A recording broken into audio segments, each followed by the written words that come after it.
안녕하세요 여러분, 백영규 목사입니다. 오늘 시편 2편 묵상하겠습니다. 오늘은 메시지 성경의 번역으로 쉬운 성경으로 읽어드리겠습니다. 문 나라들아 웬 소란이냐, 문 민족들아 웬 흉계냐, 땅의 두목들이 권력 투쟁을 벌이고 선동가와 대표자들이 모여 정상회담을 여는구나. 하나님을 부정하며 메시아께 대드는 그들, 하나님에게서 벗어나자 메시아에게서 풀려나자 소리친다. 하늘 보좌에 앉으신 하나님께서 웃음을 터뜨리신다. 주제넘게 구는 그들을 가소로워하시다가 마침내 대로하신다. 불같이 노를 터뜨리시며 그들을 얼어붙게 만드신다. 네, 이놈들, 시온에 엄연히 왕이 있거늘, 거룩한 산 정상에서 그의 대관식 잔치가 열리고 있거늘, 하나님께서 이어 뭐라고 말씀하셨는지 알려주마. 그분께서 말씀하셨다. 너는 내 아들, 오늘은 내 생일이다. 원하는 것이 있느냐 말만 하여라. 나라들을 선물로 주랴, 대륙들을 상으로 주랴. 너는 그것들을 마음대로 갖고 놀다가 내일 쓰레기통에 던져도 좋다. 그러니 왕들아, 이 역당들아, 머리가 있으면 생각을 하여라. 건방 떠는 통치자들아, 교훈을 새겨라. 하나님을 흠모하며 그분께 경배하여라. 두려워 떨며 찬양하여라. 메시아께 입맞추어라. 내 목숨이 경각에 달렸다.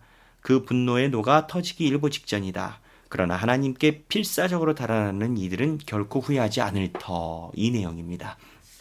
시편 2편의 전체적인 구도는 이렇습니다. 하나님께서 임명하신 왕이 있고요. 그 왕이 세상의 눈으로는 강한 왕이 아닙니다. 처음이니까 미약한 왕이고, 그리고 세상에 힘 가진 사람들이 모여서 우리가 왜 하나님의 뜻대로 하나님의 메시아를 받아야 되느냐? 우리는 우리대로 일을 하자라고 하는 그 두 개가 있습니다.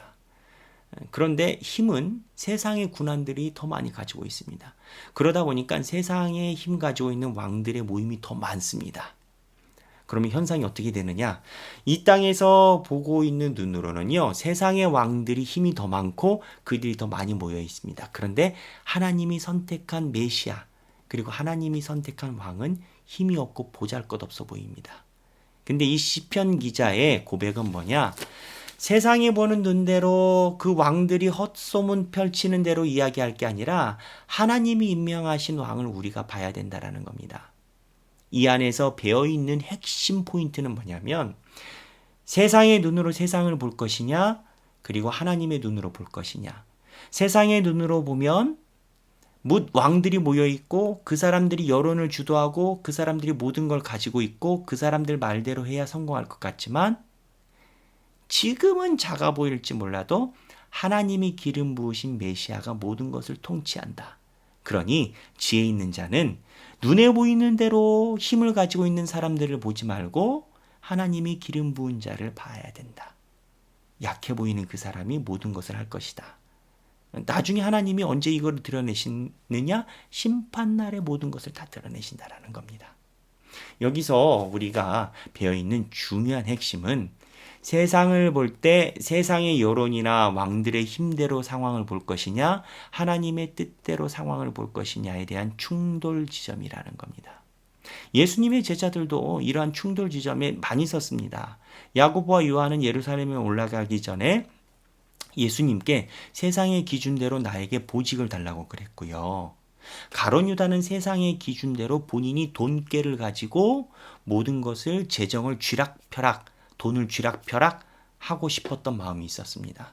근데 예수님의 포인트는요, 자리에도 있지 않았고 재정에도 있지 않았습니다. 예수님의 포인트는 하나님에게 집중하는 시각이었습니다. 시편 2편에 있는 전반적인 내용은 우리가 세상에서 뭇 왕들, 힘 있는 자들의 시각대로 살아갈 것이냐, 하나님이 말씀하시는 시각대로 살아갈 것이냐. 제자들도 힘 있는 사람들의 시각대로 살아가니까는 돈 가지고 쥐락펴락하고 자리 얻으려고 하죠. 하나님의 시각대로 살아간다면 그러한 요구 자체가 없어야 된다는 겁니다. 그래서 시편 2편의 핵심은 뭇 왕들이 그렇게 떵떵거리고 이야기하는 것 같지만 하나님의 마음에 합당한 사람이 하나님의 은혜에 들어간다라는 메시지입니다. 그런데 여기에 가지고 있는 역설이 또 하나 있습니다. 다윗이 이 고백을 하게 된 뭇 왕들이 모여있는 상황입니다. 뭇왕들이 모여 있고 그 왕들이 모여서 한꺼번에 단합을 하기 때문에 힘이 결집되어 있습니다. 그래서 세상 사람들이 이 여론에 휩쓸립니다. 하나님이 기름 부은 다윗도 예수님도 세상의 여론으로 보면 힘이 없습니다. 무슨 얘기냐? 위기 속의 기회, 폭풍 속에서 하나님이 한 그루의 나무, 하나님이 어려운 상황 속에서 하나님의 메시아와 정한 자를 세우신다라는 겁니다. 또 다시 역설적으로 생각하면 어려운 시기에 하나님의 눈을 갖는다는 것이 매우 어렵다라는 겁니다. 세상의 군왕과 여론과 힘 가진 사람들이 자기들끼리 모여서 모든 일을 주도한다라고 할 때 너희들이 주도하는 게 아니라 하나님이 주도하신다라고 고백한다는 것이 쉬운 일이 아니라는 겁니다. 우리의 신앙은 어려울 때 드러납니다. 예수 그리스도의 메시아됨은 십자가에 달리실 때 증명이 됐습니다. 다윗은 광야에 있을 때 하나님의 뜻대로 살아간 것으로 하나님의 기름 부은 왕이라는 것을 증명을 했습니다.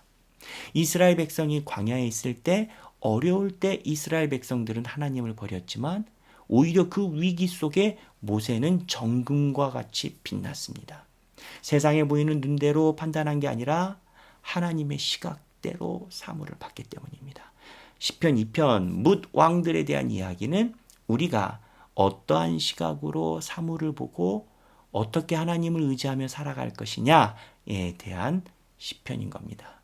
오늘 하루를 살아가시는 여러분, 세상의 많은 기준이 아니라 하나님의 눈으로 사물을 보시고 하나님의 눈으로 기독교인으로 살아가시고 하나님의 눈으로 보직과 재정과 재물이 아니라 하나님의 눈으로 하나님의 길을 꿈꾸며 살아가시는 모든 여러분이 되기를 바랍니다.